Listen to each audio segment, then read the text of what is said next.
If your ADHD TikTok brain can't handle more than 5 seconds without a dopamine hit, you'll love this game.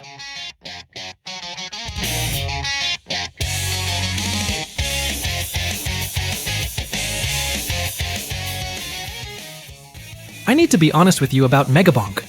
I kind of hate this game. But I also can't stop playing it. And that's a problem. This is a survivor-like that disrespects your time, frustrates you constantly, and makes you want to flip off your monitor. But somehow, I've put in 10+ hours and I'm still here. Let me explain this toxic relationship. Megabonk is a 3D survivor-like. If you've played Vampire Survivors, you know the formula. Kill enemies, level up, get items, build synergies, survive waves. The twist here is it's fully 3D with movement mechanics like bunny hopping and actual fall damage. The game exploded overnight. It went from 11 reviews to over 1,000 in a day. Within a week, 40,000 concurrent players. Someone hit the indie game lottery. And I need to tell you why that's both deserved and kind of weird. Here's the thing. The devs nailed the secret sauce that makes these games addicting. There's room for experimentation, the physics engine creates hilarious moments, and the movement, when it works, feels genuinely good. Bunny hopping and building speed to fly around the map adds a layer that makes this feel more like looped Risk of Rain 2 runs than Vampire Survivors. But I need to be very clear, addicting does not mean fun. Ask a cigarette smoker how much fun their habit is. That's Megabonk. Let's talk about the best and worst thing in this game, movement.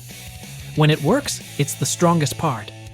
You're bunny hopping, sliding down cliffs, using enemy knockback as boosts, building momentum. Movement builds get zoomy and satisfying. And here's the killer. Many characters move way too slow. Combined with awkward stage layouts, exploration becomes a chore. On the first stage, just finding a ramp feels painfully sluggish and kills run momentum.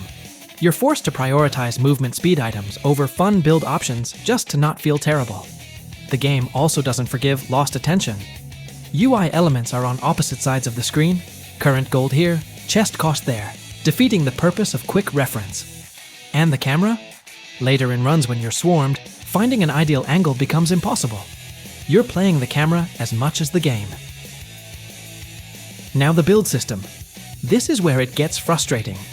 You start with only 2 weapon slots and 2 tome slots. Runs feel samey and underpowered early on.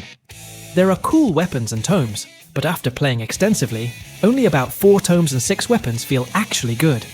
The more you unlock, the harder it gets to make viable builds.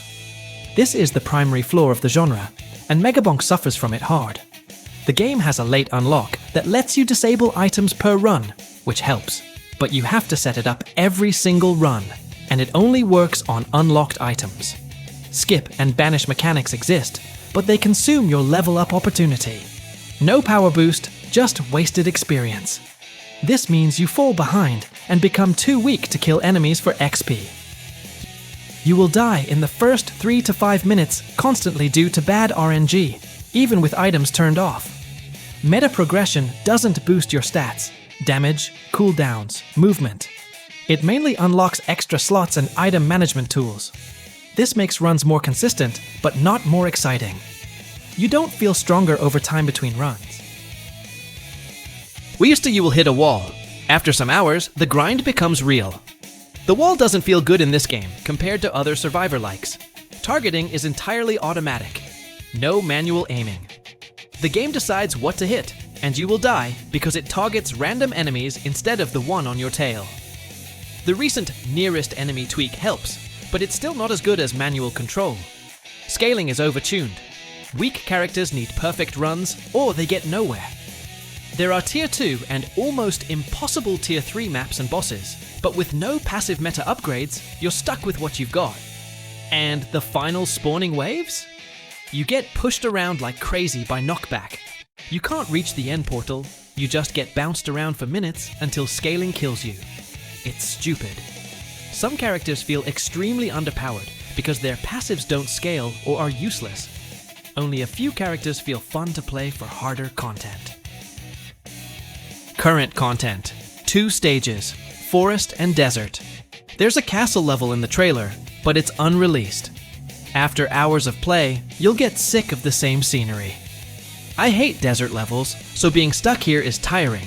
Item descriptions do a terrible job explaining how things work. You will need to consult online guides. That should get fixed in updates since devs are actively working on the game. But it's annoying now. Chests only give one item, and higher rarity doesn't always mean better. I find myself skipping them fast, which is the opposite of fun. After 10 plus hours, I'm giving this a 8.5 out of 10. And honestly, I'm torn between recommending it or not. The devs are actively supporting it, which always gets a recommend from me. The core loop is addicting. Movement can be great, but it needs work. Quick restart feature, UI tweaks, balance passes, more content, better tutorials. I hate this game, but I'm probably going to hate it for at least another several hours. When I close my eyes, I see goblin swarms. My life is bonking. I wish I could quit you, Megabonk. If you have addiction issues, don't buy this. I cannot stop. But if you're okay with that toxic relationship, it's worth the price every penny. Thanks for watching, and may God have mercy on your soul if you buy this.